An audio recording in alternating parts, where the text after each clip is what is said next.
Hi everyone, we're Reasons to be Wild. I'm Molly. I'm Emily. And we thought it would be interesting to discuss how Emily draws these amazing drawings, her techniques, how she uses the charcoal, and what she does.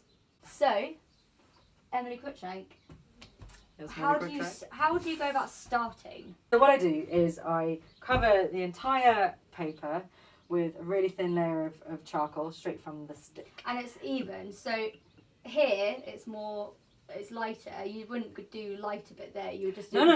even. Yeah. So cover the entire thing, Okay. and then take a piece of highly valuable these days tissue paper, and do a bit of this.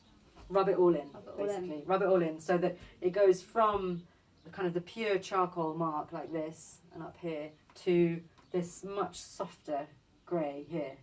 And that just acts as like a really nice tone to work from. Yeah. And then it's just a case of removing. I'm essentially not drawing with the stick. I'm drawing by removing with the eraser. Yeah, I don't know how you do that. It's because it's so back to front. You learn to draw, like the outline of a pig.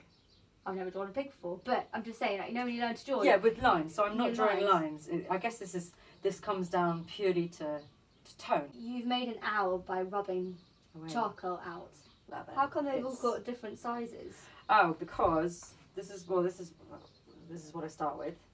Okay. A giant eraser, which you can get from joke shops. Oh, nice. And normal colour after I've touched it. They're great because of the size of them, they're amazing. So you can, it's not like using, I do use this as well, but that's like a little eraser pen. Which is kind of good for that's details. Cool. Little refill Those thingy. are always the best pencils that you could just carry on. Yeah, so that's good for like any real fine detail, but I try to avoid that because I can just get a bit too precious. So this is what I use. And obviously over time, when you've when you cut it down a lot, and the reason I cut it down is to keep the edges sharp. So if it's got sharp edges, you can get some really nice sharp lines, sharp edges, sharp lines. It fits. And then I keep cutting it down, and then it sort of gets smaller and smaller. My little rubber can. Oh, I like that. You would be amazing at telling me all about these animals and their characteristics and the features and just learning about them. You explained to me that they are night hunters, and the focus is needed to be on their head and their talons, and everything else would be just moving. Yeah. I wanted to capture this really dynamic it's movement so and true, energy. because that's why,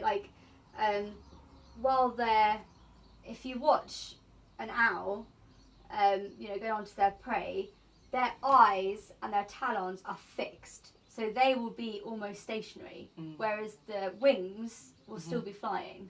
Maybe the last end bit that might not be, but they are going to be so focused on their prey, and that is what you've captured. So successful, they're one of the successful hunters, because of their silent flying, amazing ability to see at night time, and their talons, the force. This is what you told me. Yes, I told Emily this prior. We must credit our incredible wildlife photographers. Joshua Copping, he was able to capture this, and he also did Curlew. He's amazing, so really go look at his Instagram if you want to see some incredible wildlife photography shots. So this is the Curlew, ground nesting birds, and that is also one of the reasons for their decline, loss of habitat, and also agriculture intensification. And they're more vulnerable on the floor as well to predators. How did you get the grass? Well, it wasn't working for a long time. What I realised was that I'd gone in too detailed too soon. Okay. And then what I actually needed to do was kind of come back out and work on the whole thing. They're ground nesting birds, so their feathers really help to camouflage them in the grass. And taking that little snippet of information, I was then able to I then realised that actually the marks that I used for the curlew needed to emulate the marks in the background, and that's when it started working. So what I found to be really interesting when I was drawing this was that a characteristic of the curlew actually helped me work out how to draw it.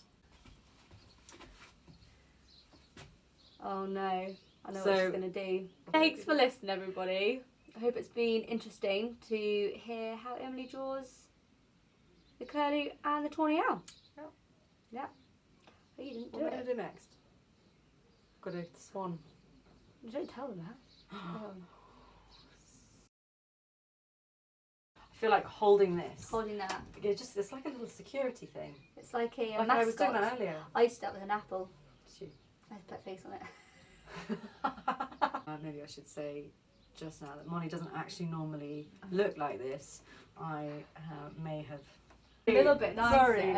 Oh, okay. Let me blend it in. Evening. No, no. No, wait, no, we could come up. Yeah, we should come doing up. that. Or maybe just rise up. I And think then they just go can see into this bit. Oh. Okay. Okay. Hi everyone, Reasons to be Wild here. I'm Molly, And I'm Emily. and we just want to talk you through how Emily draws.